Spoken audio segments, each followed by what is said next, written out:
Welcome everyone, Costin here with a discussion about DLC in Total War Warhammer 3 Immortal Empires. I've talked about the best value DLC, now let's talk about some of the worst value that you can get from DLC packs in the game at the moment. And at number 5 is the Grim and the Grave DLC that affects both the Empire and the Vampire Counts. Now, for the Vampire Counts, this will give you corpse cards, which can be pretty useful, as well as other units. This DLC also contains Regiments of Renown for both the Empire and the Vampire Counts. It's the principal DLC for both of these factions for Regiments of Renown. Like, there's plenty of other DLCs for races in general that give Regiments of Renown, but every race has one major piece of DLC content that adds the majority or the largest share of Regiments of Renown in general. And for the Empire, this is it. For the Vampire Counts, this is the only paid DLC that they have available. But here's the problem. While certainly that's all very useful, and if you're playing the Vampire Counts, this DLC is very useful, and so is for the Empire, the value proposition is not really that great. It's not really an expensive DLC because it is a Lord pack as opposed to a race pack, but it's still not the great one. What is the problem? Well, the issue for the Vampire Counts, while the Vampire Counts are certainly a good race, Helm Gore's campaign is, while he's certainly very powerful, he's also very boring to play. So it's not a great value proposition to recommend this DLC to anyone because the campaign for the Vampire Counts is just not the recommended one. And do you really need the corpse cards as the Vampire Counts? Not really. Regiments around, that's a different discussion. They're pretty useful to have. They're very nice to have. But when it comes to corpse cards, when it comes to the campaign for the Vampire Counts, it isn't a great situation. It is at least a playable campaign, which is not necessarily something that I would say for Volkmar the Grim. The Empire is in a really sorry state as a race in Warhammer 3. There is DLC coming, and hopefully with that DLC the situation will change, but currently at the moment, the situation in the Empire is pretty bad. Now, Volkmar avoids the Electric Count system, which is far more awful than what he has to deal with. So Gelt and Karl Franz have worse campaigns. Volkmar can gain a significant amount of power, but the issue is that his campaign is not really a great one to play.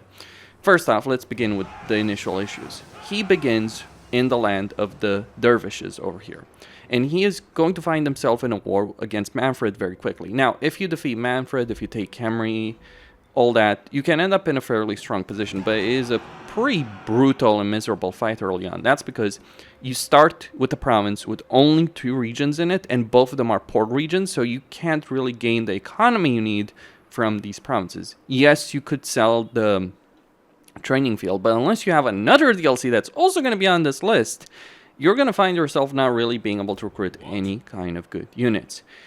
Another issue with this is, like, Volkmar is focused on certain units and battle prayers. Now, the battle prayer focus is all well and good, it works, that's great, but the problem is the units he's buffing, Flagellants, Empire Knights, Free Company Militias, just aren't really good units. Like Free Company Militia and Warhammer 1, different situation. They were great in auto-resolve, though they weren't so great in battle.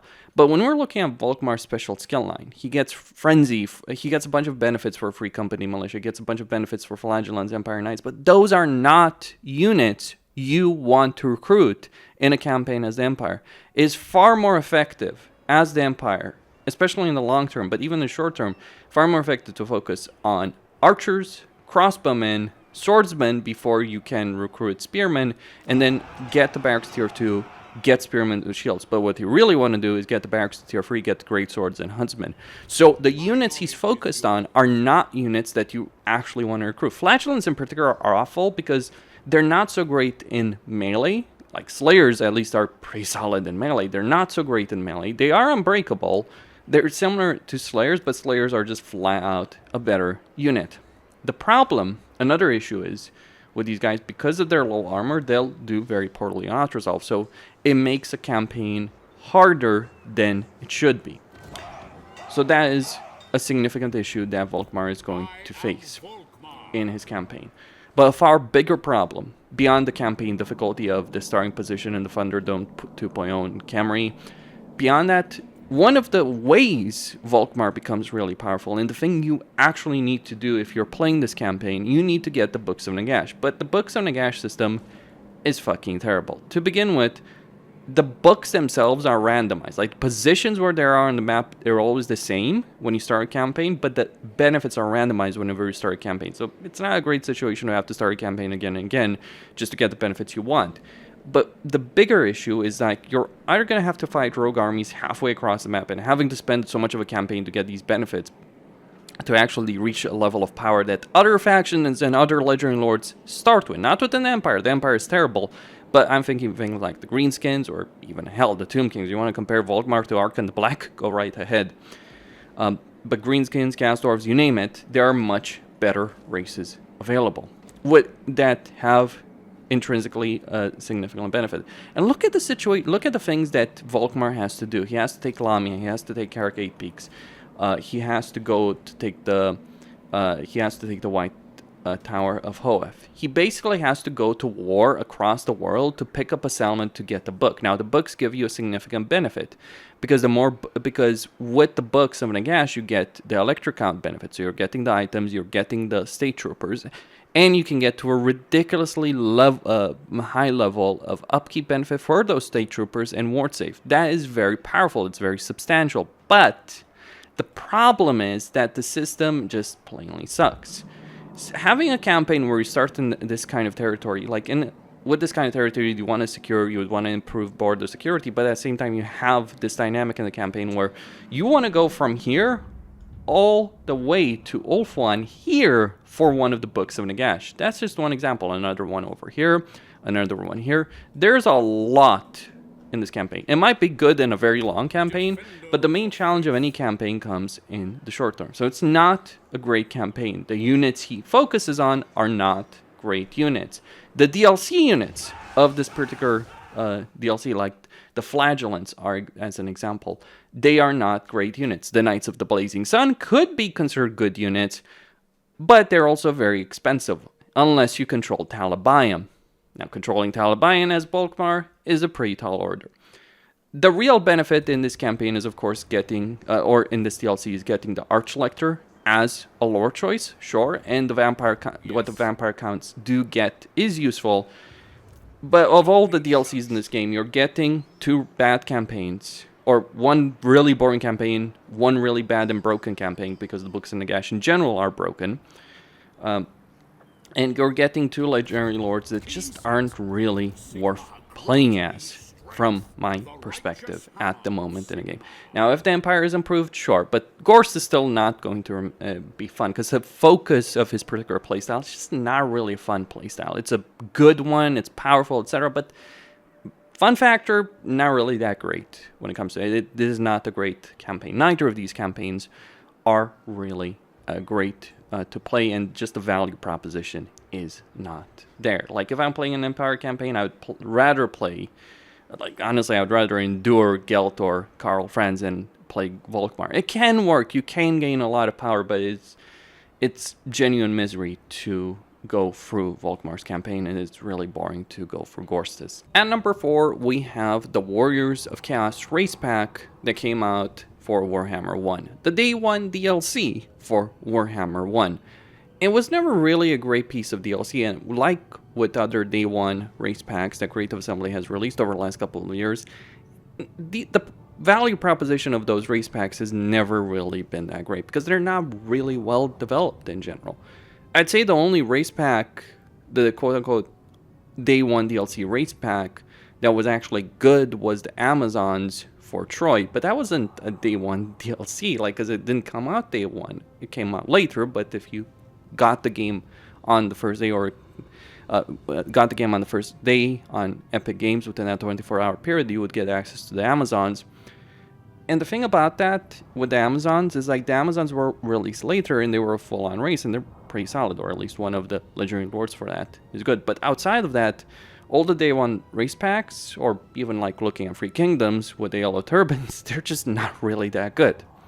Now, here's the thing about Warriors of Chaos. They are a very powerful race, but you don't need to own the Warriors of Chaos race pack to play them as either Undivided or a Dedicated God. Like, if you want to play Dedicated Gods, you can get the Champions of Chaos DLC. Now, that is more expensive than the race pack for Warriors of Chaos, but you do get the baseline units of the Warriors of Chaos. You get access to race, You do get access to regiments of renown with that.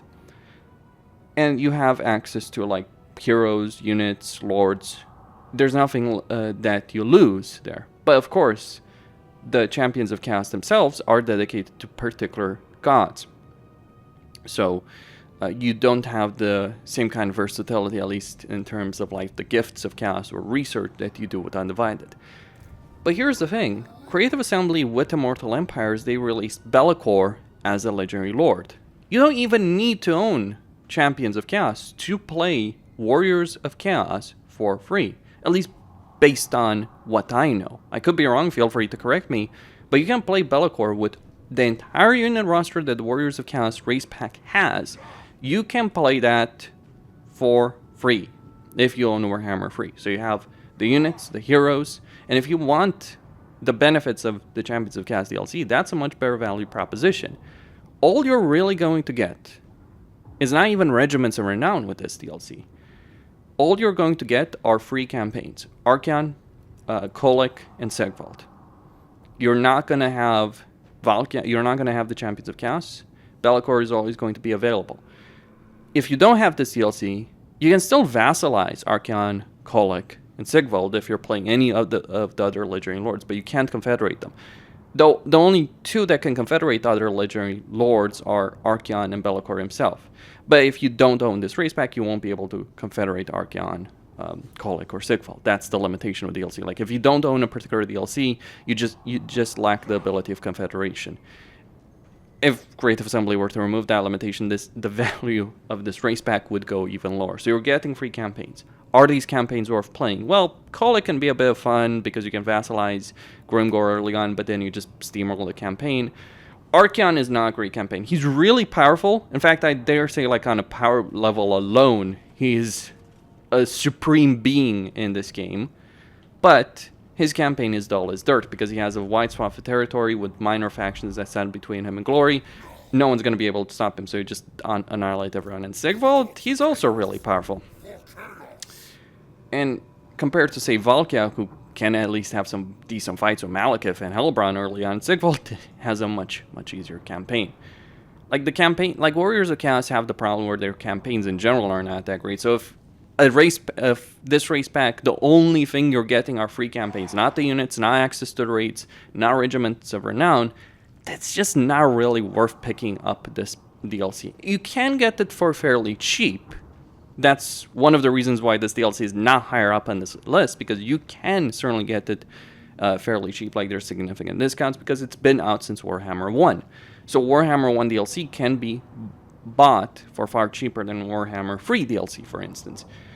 But that doesn't mean it's worth the cost of you purchasing that DLC in the first place. And with Warriors of Chaos, like, there are better campaigns with the Warriors of Chaos than Kolic, Sigvald, or Archaon. Like, Be'lakor is a much better campaign. Valkia is a much better campaign. Festus can be a much better campaign. The only campaign that's worse than these guys is actually Village. And that's the exception, not the rule. So you get one Legendary Lore for free. You have four Champions of Chaos and a whole customization option with the units there. You're not getting really all that much from the Warriors of Chaos as a race pack. It was never really worth buying. To be quite honest, it was never really worth buying in the first place if you didn't get it as pre-order bonus. So it's certainly not worth buying right now, given the fact that you can get access to the Warriors of Chaos for free. At number 3 is Norsca as a race pack. The quote-unquote Day 1 DLC for Warhammer 2, though it was originally released only for Warhammer 1 and only came out for Warhammer 2 much later, which is a bit of a shame. I think it would have been a bit interesting. Though they had issues porting it over because they originally developed it for Warhammer 1 and then had to recode it, from my understanding, for Warhammer 2. Now, Norsca really needs a DLC pack at the moment as a race because they've gotten some improvements since they were released, but they do suffer significantly because of bugs and glitches and campaign issues. Their campaigns are not well designed, their economy is not well designed, and they are going to suffer problems in their campaign, significant ones that they don't just make their race hard to play or annoying to play or unbearable. They actually completely break your campaign in quite a few significant ways. So here's the issue. Like, victory conditions, not really a problem. Like, in terms of winning the campaign, you can do so, even though there are certainly some campaign mechanics that are pretty broken. But here's the problem with Norsca.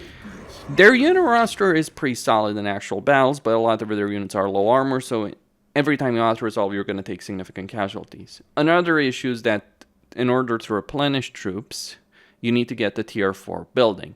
That is annoying, but it's not necessarily something that is exclusive to Norsca.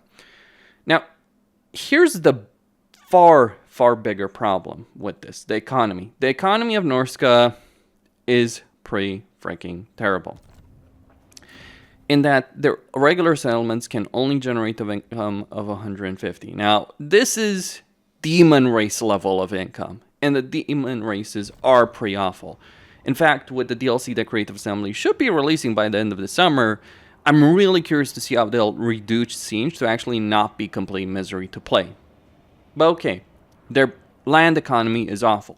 But Norsca is deliberately designed, and they nerf their economy on land deliberately to push the focus on ports on Norsca. There's a couple of problems with that.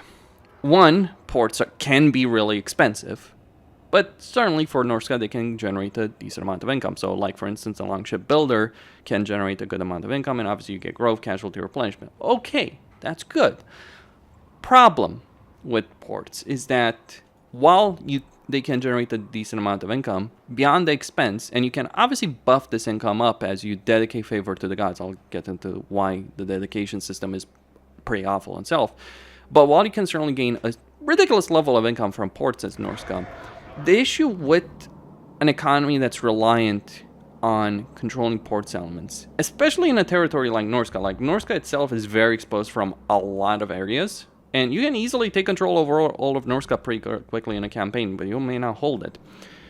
The problem is, one, it limits your campaign potential when it comes to like the territory that's actually worth conquering, and two, vastly more worrying, is the fact that it leaves you exposed to a lot of factions. Like, a faction that's attacking you on land will not traverse a huge amount of territory, at least from what I've seen, to just attack one particular settlement. But the AI does have a tendency of ignoring this rule on sea. So if you have territory exposed via sea, the AI is likely to attack you there. And this is one of the fundamental problems that Norsca does have, because a lot of factions do hate them. They hate each other, the Order factions hate them, Chaos doesn't like them, so you're likely to end up at war with a lot of factions, where you don't have a really top-tier economy to begin with, and the economy that you do have is dependent on settlements that are pretty damn vulnerable.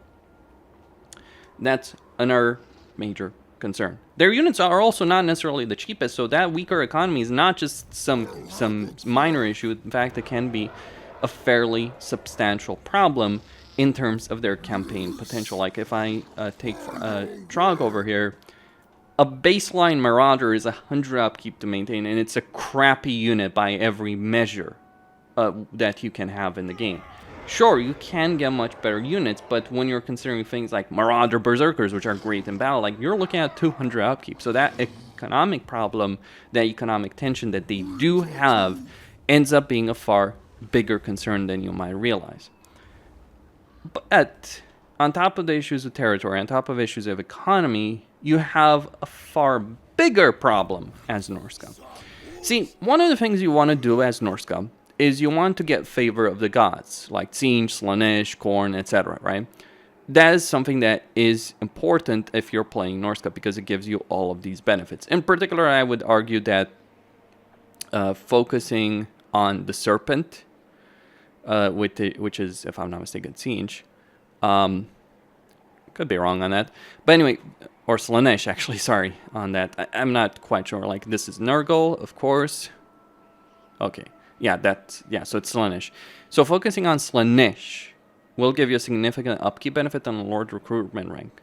But ideally, you'd get some benefits with all of them, like, right, casualty replenishment to make up for the lack of heroes, research rate not necessarily too important, but weapon strength, all that can be very useful. But here's the problem in that, the major issue. To gain favor, the main way you gain favor is raising settlements to the ground. Now, having to raise settlements to the ground when your faction does need to hold territory is already an issue in itself, because it likely means if you want to build a massive empire with a massive economy, you have to then retake the settlements and spend the money. But it's the main way of getting favor. But here's the problem. Gaining that favor with the gods comes in conflict with another thing that Norsca really desperately needs to do in their campaign, which is sacking settlements. Like, there's the thing, Norsca can earn a biblical level of money if they sack settlements. But if they sack a settlement, they can't get favor with the gods. You can understand the problem there. So you end up in the situation where your campaign potential is handicapped by this system. It isn't a great system, it is severely limited, it screws you over in more ways than one, it makes you spend money on rebuilding settlements that you've captured because you want to get favor with the gods as quickly as possible, so on and so forth. The final issue is where Norsca is just broken, outright broken. It's not like it's weak, it's utterly broken, and that is one of their main campaign mechanics. One of the main campaign mechanics that Norsca does have is the monster hunts. You get the research for the monster hunter, and you can go on monster hunts. But here's the problem with the monster hunts. They use the old quest system of Warhammer 1 and 2 that Creative Assembly, by the way, has abandoned by and large in Warhammer 3.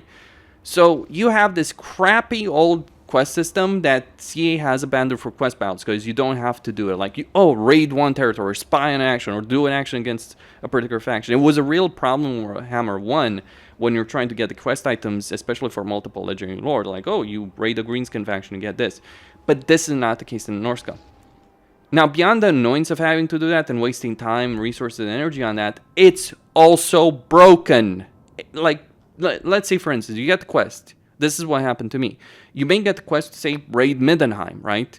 Well, what if, switching to the raid stance, you need to switch to the raid stance, you need to spend a turn in the territory, you're vulnerable doing that. That's why I figured to myself, okay, I'll just capture the territory, capture the region. I captured Middenheim, captured it, took it under my control, and I figured, okay, I'll just raid after I capture it.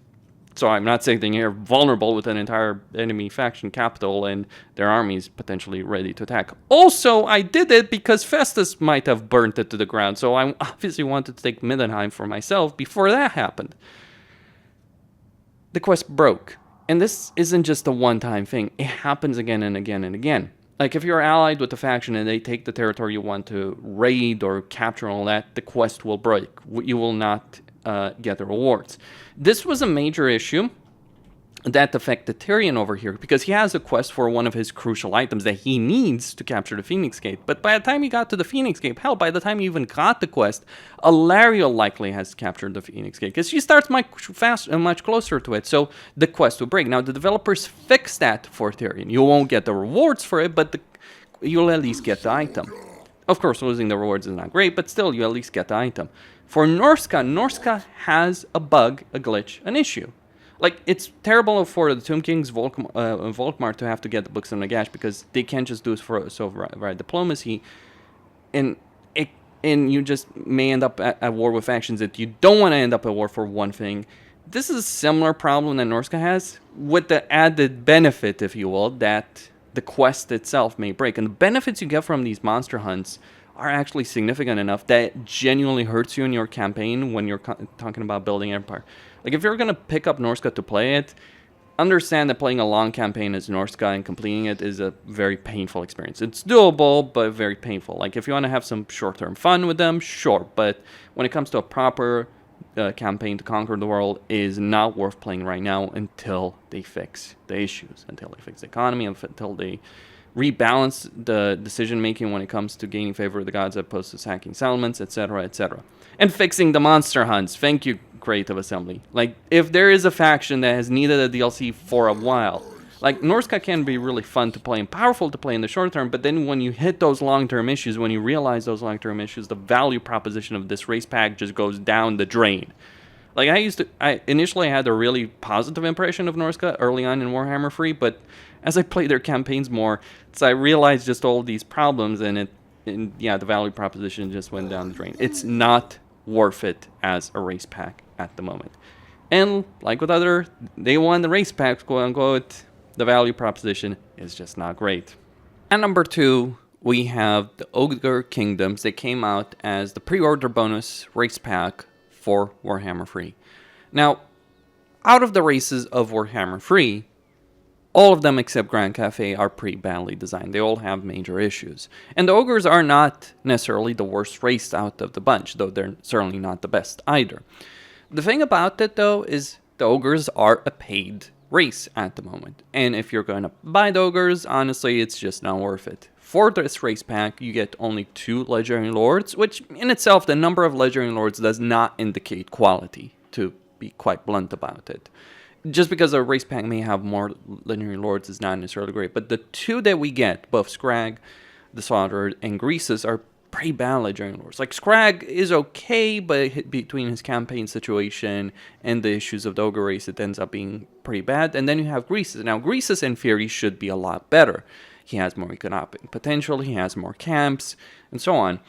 But he starts in such an awful campaign situation that you're gonna wish you were playing Scrag in a campaign. Like, the economy Greases has is better, but it's a far worse campaign because you have Helm and Gorst right to the south. And here's the thing, Helm and Gorst can hard counter your entire army because the ogres are a race built not necessarily on staying power in a fight, though they certainly have it, but more so about using the ogre charge on their big ogres to do a significant amount of damage. Well, the problem with that against Gorst is Gorst can not only resist the charge, but also replenish all of the damage because of his incredible healing in battle. So certainly that has been fixed compared to where it was at the launch of Immortal Empires. Far bigger issue, you've got Grimgor from the north that's going to come for you, and you start a war with 3 different factions, including a minor dwarf faction that is quite capable of defeating your early game army. Furthermore, ogre armies early on are fairly limited because you can only recruit ogre bulls, variants of ogre bulls, and noblars, none of which are particularly great units, and all of which struggle against heavily armored targets. That is a pretty substantial problem that you're going to encounter. So the unit roster is pretty weak early on for the ogres. Scrag has a better situation here because he can go and invade the Empire, and he does have the capability of just smashing through the Imperial roster, or the early game Imperial roster. But even Scrag has a significantly limited economy. Now, on top of that, the race itself is limited in its economy because the economy of these minor settlements is not great. Like, 50 from a tier 1 all the way to 150. To generate money as the ogres, you need to build camps, but the problem is the camps are vulnerable to attack. They're not really defensible. Like, if you try, the worst thing you can do as the ogres is fight the defensive battle in the camps. It's much better to actually have an army next to the camp to defend and fight the field bad, because that's what the ogres will excel at. Like, just the layout of the camps is not going to do you any favors, and the fact that the camp doesn't have a proper general that you can level up with skill points does limit their potential by quite a bit. I think like camps should work more like land-based black arcs that Dark Elves have, would certainly improve the situation for the Ogre Kingdoms. Meat is a limiting factor because meat can only really be increased to a huge amount through the camp, so you're going to have your armies being limited because they just won't have the meat to keep going. There's only so many camps you can get in a campaign because it does take a significant amount of time to research that. Like, it takes 19 turns just to get 2 camps. 3 if you're Greases, because he does get the next one through his camp, through his skill line, but even so, significant limitations with respect to that. So you're hated by a lot of people around you in both Scrag's campaign and Greases' campaign. You're going to end up in a war with a lot of factions. You don't have the economy to deal with that. You don't necessarily have the unit roster to deal with that, at least early on. And you know, the sad part about the ogres is the fact that they actually do have a pretty solid late game roster if you could just unlock it. Like, between man-eaters with great weapons or just regular man-eaters, the various cavalry options, artillery options, the monsters, the ogres could have a significant amount of power in a campaign, but it's just so inaccessible because of the poor economy and because those units can only be recruited via the camps. And the camps, well, you need to get them to a higher tier. You need to get economic buildings that cost growth points. So you end up in a pretty rough situation in campaign. You're just not going to be able to accomplish as much in an ogre campaign as you would for many other races. Say what you will about the demons, at least, you know, someone like Scarband has a gimmick that can give you a decent if not great amount of campaign power. You don't really have that when you're playing as the ogre. So it's a very limited race, limited armies, limited economy, limited campaign potential.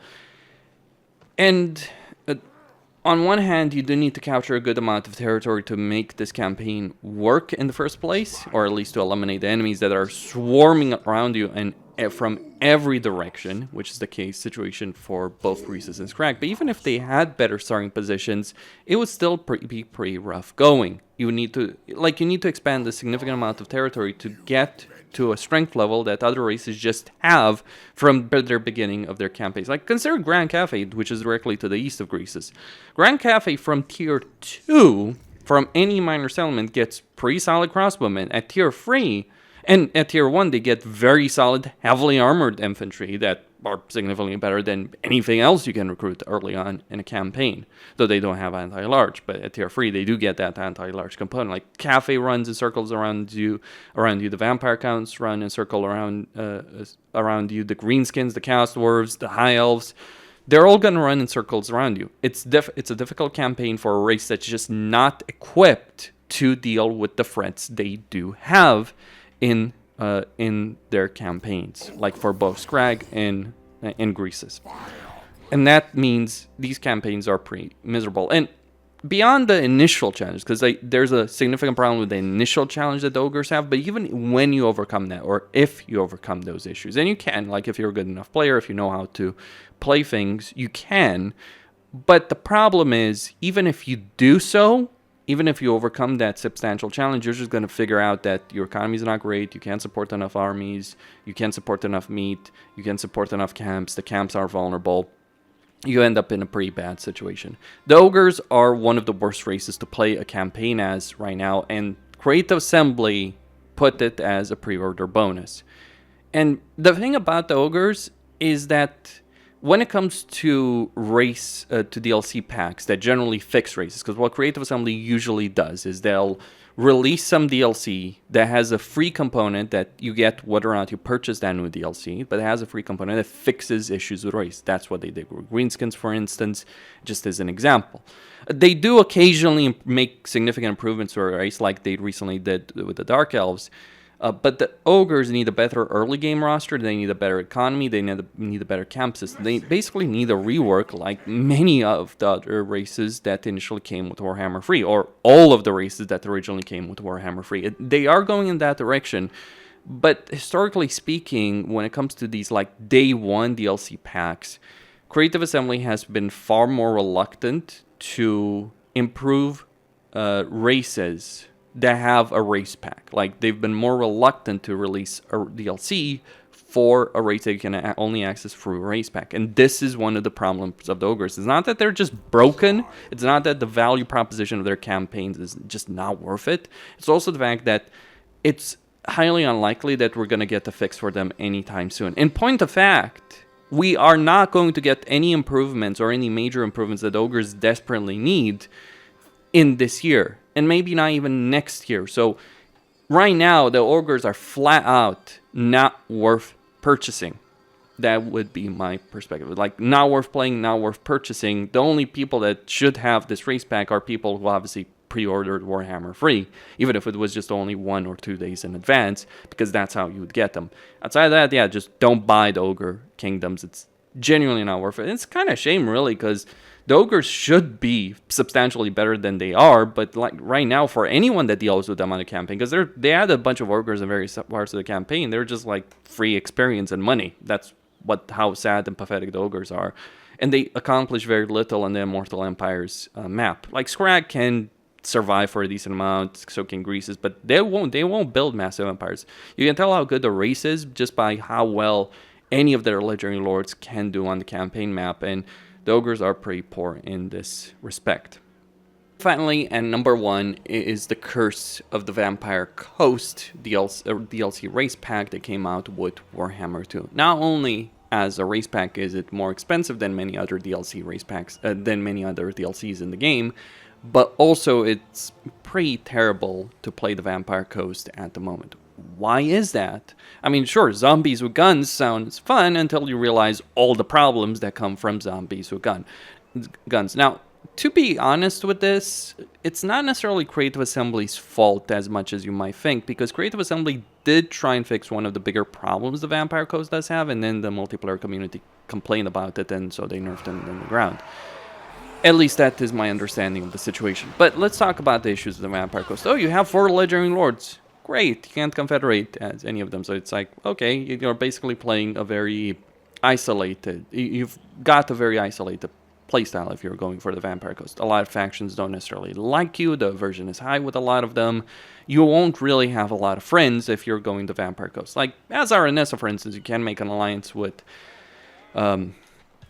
Ikekla, and that can work, but that's because you can trade them a lot of territory in Tylea and then basically have him hold the line against Belegar. Like, unless you're trading away territory, you don't really have a lot of allies at the Vampire Coast. So you're isolated, you're playing alone, you have a lot of foes. Furthermore, the entire unit roster, except the special units that Aranessa can get, like the Certosa Free Company and the Man-Eaters that she can get only if you own the Ogre Kingdoms. This is the sad part. Like, Aranessa is only really solid if you own the Ogre Kingdoms DLC, which I just established is a pretty awful DLC to have. Though, funnily enough, it's better to play with Ogre units in Aranessa's campaign than it is to actually play in the actual Ogre race pack. That different discussion, though. But here's the problem with the Vampire Coast. Their unit roster is flat out freaking terrible for the campaign playstyle, especially on higher difficulties in Warhammer 3. The reason is, most of these units, the vast majority of these units, have very low armor. Beyond the issues that this creates in Outresolve is also the issue that this creates in battles, because these guys will get torn to shreds. They'll die very, very quickly. And beyond the fact that they have very low armor, the issue is worsened by the fact they have also really low leadership. And on top of that, they're undead. So that unit with low leadership, low armor, once they start routing, they won't flee the battlefield, which could keep them alive. No, they'll just collapse completely. Now, people could take the perspective, well, you can just replenish very quickly, right? Recruit a bunch of them very quickly. But that means you're going to be running around with very inexperienced armies. And even if you get them at a high level of experience, they're just not going to be able to stand their ground. There's only a handful of units in the entire roster of the Vampire Coast that do pretty well in battles. You can think of Mongols, which do have a higher level of armor, but they're also like monstrous infantry, so they can do decently well. Rotting Prometheans, yes, I am going to go down that path. The reason Rotting Prometheans, they can take a hit. They're pretty durable in battle. Though not necessarily the best unit to actually use, but they're still fairly solid, at least in terms of their durability level. A lot of people talk about the Necrofix Colossi, but, well, I played an entire campaign as Noctilus. I can say this much. I was not impressed by their capability. Single entities are not necessarily great in Warhammer 3. Monstrous infantry is, ranged infantry is, good infantry can be, but single entities with not the highest level of armor, not necessarily so.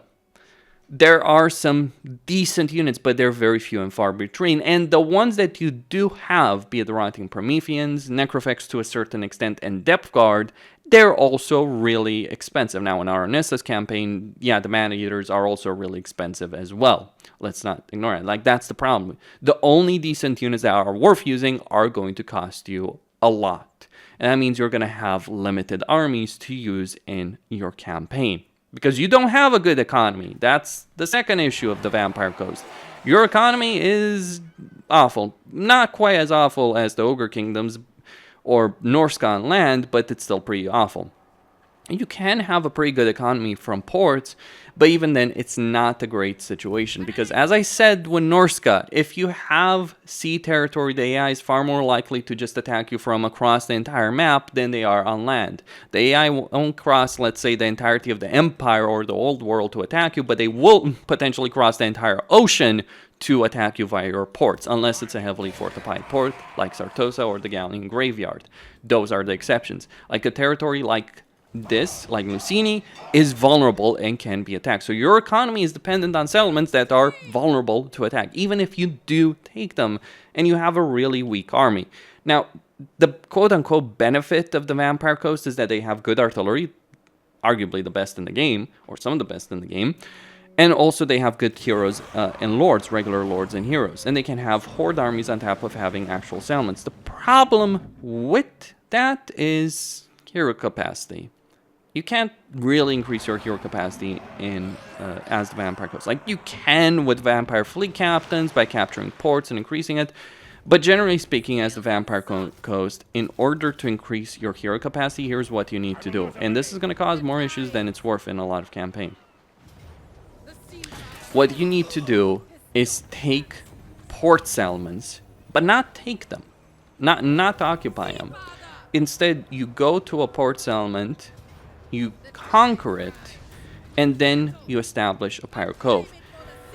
Now, the issue with this is, one, you're not going to generate any income, and it still doesn't give you the vampire fleet captains, by the way. It'll only increase in Mongol and gunnery rights. Like, Mongols are pretty powerful. It does increase your lord recruit rank, but you're sacrificing, like, in order to get this, or to get an income from this, you're sacrificing not taking a settlement in the first place. Now, maybe you don't want it because it's vulnerable, but your main economic output is through port settlements, which are the exact same settlements where you can build these pirate coves.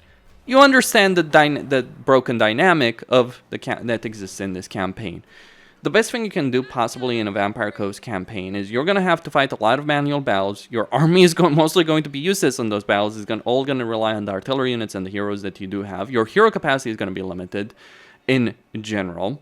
And you're going to run around with a very limited number of armies. Like, maintaining more than 2-3 armies, even in a longer campaign as the Vampire Coast, unless you've taken a substantial amount of territory, is a pretty tall order. And there's, you have limit. You have a limit in the territory you can hold, how well you can defend it, the units you can have, and so on and so forth. And if you do build these pirate coves, by the way, you're still leaving this territory under controlled AI. Beyond the fact that you're leaving the territory under control of an AI of a hostile faction, you are also creating a situation where another AI faction, that faction is at war with, like Talia can easily end up in a war with Pickeclaw, for instance. Another faction can sweep in and just burn it to the ground, literally raze it to the ground, which means that hero capacity that you just gained is lost. So lots of problems with the dynamic of the campaign, lots of issues with the unit roster, lots of issues with increasing hero capacity, lots of issues with the economy, lots of issues with diplomacy. It is pretty awful to play a Vampire Coast campaign. And believe it or not, the first campaign that I actually finished in Immortal Empires when it came out was a campaign as the Vampire Coast. Is not a great experience. It's certainly not worth the asking price that Creative Assembly has for this race pack. Because remember, this is not the cheap DLC either. It's not like, oh, this is like $5, $10 or something like that. No, it isn't a cheap DLC. And the value proposition isn't really there because Luthor is not really worth playing. He can be pretty powerful if you're willing to endure his campaign, but it is enduring a campaign. It's not a fun and enjoyable experience. I keep looking back at Total War and the way things have changed because I have to mention this. Like in previous Total War games, like if we look back at Empire, like if we look at, we had phases in Total War. Like we had the Rome 1, Medieval 2 period, right? Where the campaign mechanics, the way you handled settlements, the way you handled armies, lords, etc., was very different than what happened afterwards. And you could maintain very large armies in that period, and you had a lot of flexibility. Your economy could be great, all that. Then we got to the Empire period where performance was terrible. Now it was great in Medieval 2 and Rome 1, but it got a lot worse in Empire relative to the graphics we got. Even to this day, like Empire and Napoleon run really badly, and we started having significant limitations on the numbers of armies we had. The campaign mechanics, the way they handled the settlement building and all that was changed for the worse, by the way. And then you had Shogun 2, which was still inspired by the system. So limited armies, limited economy.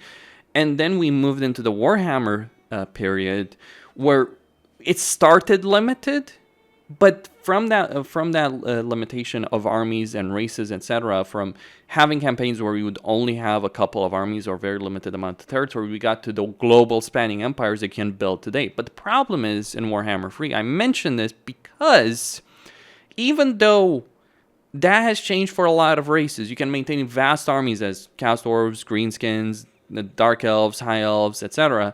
There are still races in this game, Legendary Lords in this game, that still operate by those old rules. And I think Creative Assembly is much better going into the future, and I think they are going to the future where they're looking to give people a lot more options, how many armies they can have, how much territory, improving campaign mechanics. This is what Total War Saga Troy has done. Hell, this is what Warhammer 3 has done with the races from Warhammer 2, not the baseline races of Warhammer 3, but the Warhammer 2 races, possibly because of the change of supply lines and all that. They have made it so that you can maintain a lot of armies and have a lot more flexibility on the campaign map as a result. But the Vampire Coast is not one of them, because their economy is so bad and the good units that they want to recruit are so expensive that they actually end up being fairly limited in their campaign. Just don't play the Vampire Coast. Don't play the Ogre Kingdoms. Don't buy Archeon. Don't play Volkmar. They're pretty terrible overall. And that is all I had to say on the subject. Kwasin here signing out. Don't forget to subscribe, like, and enable notifications, and stay tuned for more.